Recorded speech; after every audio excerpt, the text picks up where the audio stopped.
Assalamualaikum warahmatullahi wabarakatuh. Perkenalkan, nama saya Eva Riviana. Di sini saya akan mempresentasikan analisis tindakan yang saya lakukan di ruang IGD. Kasus Nyonya N diantar keluarga ke IGD RSND pada tanggal 27 Mei 2022 pukul 9.30 WIB karena tubuhnya terasa lemas sejak 3 hari yang lalu dan hari ini semakin memberat.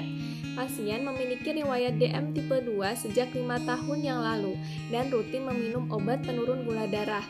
Namun selama kurang lebih 1 minggu pasien tidak minum obat sehingga tubuhnya terasa lemas dan 3 hari terakhir lemasnya memberat.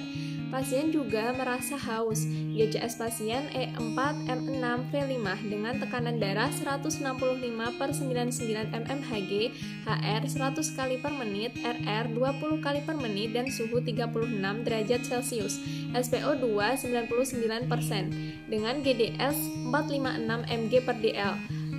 Mulut pasien sedikit merot ke kanan dan bagian kelopak mata dan alis bagian kiri terlihat agak sulit digerakkan.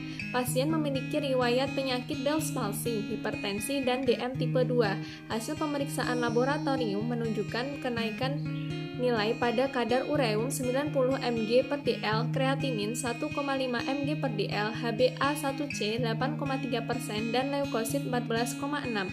Diagnosa medis pasien yaitu hiperglikemia. Diagnosa utama keperawatan adalah ketidakstabilan kadar glukosa darah berhubungan dengan resistensi insulin.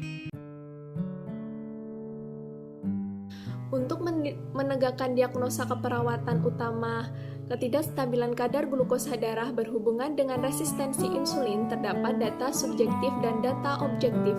Untuk data subjektifnya dapat dilihat bahwa pasien mengeluh lemas dan haus. Pasien menyatakan bahwa memiliki penyakit bawaan DM tipe 2 sejak 5 tahun lalu. Selama 1 minggu terakhir, Nyonya N tidak mengkonsumsi obat penurun kadar glukosa darah.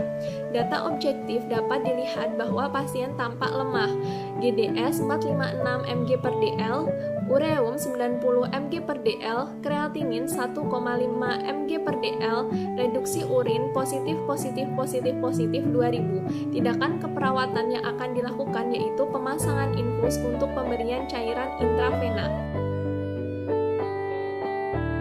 Kejadian hiperglikemia dapat memicu terjadinya penurunan sekresi insulin yang akibatnya meningkatkan resistensi insulin.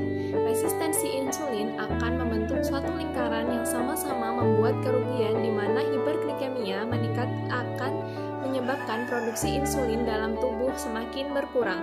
Hal tersebut mengakibatkan glukosa yang berada di dalam darah tidak dapat masuk ke dalam sel, sehingga dapat terjadi ketidakstabilan kadar glukosa darah. Tata laksana utama hiperglikemia salah satunya dengan pemberian terapi cairan atau rehidrasi. Terapi cairan pasien hiperglikemia akan memberikan efek adanya penurunan kadar glukosa darah. Terapi cairan pada awalnya ditujukan untuk memperbaiki volume intravaskuler dan ekstravaskuler dan mempertahankan perfusi ginjal. Terapi cairan juga akan menurunkan kadar glukosa darah tanpa tergantung pada insulin dan menurunkan kadar hormon kontrainsulin sehingga memperbaiki sensitivitas terhadap insulin. Terapi cairan intravena yang dapat digunakan untuk menurunkan kadar glukosa darah dapat menggunakan cairan Ringer laktat atau NaCl 0,9%. Pemberian cairan intravena merupakan pemberian cairan atau obat ke dalam pembuluh darah vena dalam jumlah dan waktu tertentu melalui pemasangan infus.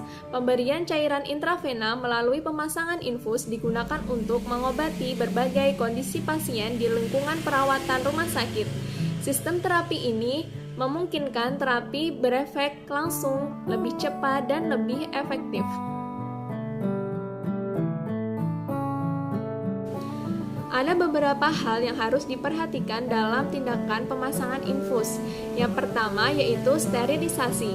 Tindakan sterilisasi dimasukkan supaya mikroba tidak menyebabkan infeksi lokal pada daerah tusukan dan supaya mikroba tidak masuk ke dalam pembuluh darah mengakibatkan bakteremia dan sepsis.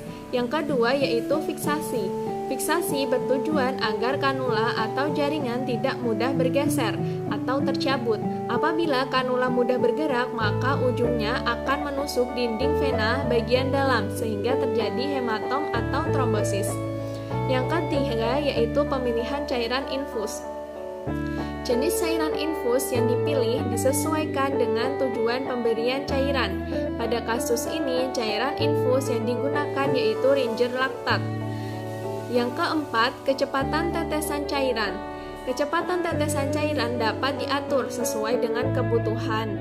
Yang perlu diperhatikan adalah bahwa volume tetes tiap set infus satu dengan yang lain tidak selalu sama. Perlu dibaca petunjuknya. Kecepatan tetesan yang dilakukan pada kasus ini yaitu loading RL 500 cc. Yang kelima, pengaturan tiang infus. Untuk memasukkan cairan ke dalam tubuh, maka tekanan dari luar ditinggikan atau menempatkan posisi cairan lebih tinggi dari tubuh.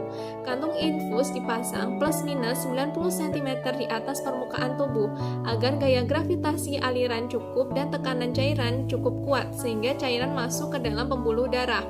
Yang keenam, selang infus dipasang dengan benar, lurus, tidak melengkung, tidak terlipat atau terlepas sambungannya. Yang ketujuh,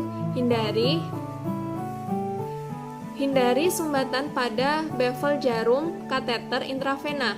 Hati-hati pada penggunaan kateter intravena berukuran kecil karena lebih mudah tersumbat. Yang kedelapan, jangan memasang infus dekat dengan persendian pada vena yang berkelok atau mengalami spasme. Yang kesembilan, lakukan evaluasi secara periodik terhadap jalur intravena yang sudah terpasang. Hasil yang didapatkan dengan pemasangan infus untuk pemberian terapi cairan intravena adalah sebagai berikut. Pemasangan infus membantu pasien untuk melakukan terapi cairan sehingga membantu penurunan kadar glukosa darah. Pada pasien ini setelah dilakukan pemberian loading RL 500 cc GDS dari 456 menjadi 389 mg per dl. Pemasangan infus memiliki banyak fungsi dalam membantu kesembuhan seseorang yang dirawat di rumah sakit. Pemasangan infus harus dilakukan sesuai SOP yang ditetapkan dan perlu memperhatikan hal-hal penting dalam prinsip pemasangan infus kepada pasien agar tidak terjadi hal-hal yang tidak diinginkan. Terima kasih, sekian yang dapat saya sampaikan. Kurang lebihnya saya mohon maaf. Wassalamualaikum warahmatullahi wabarakatuh.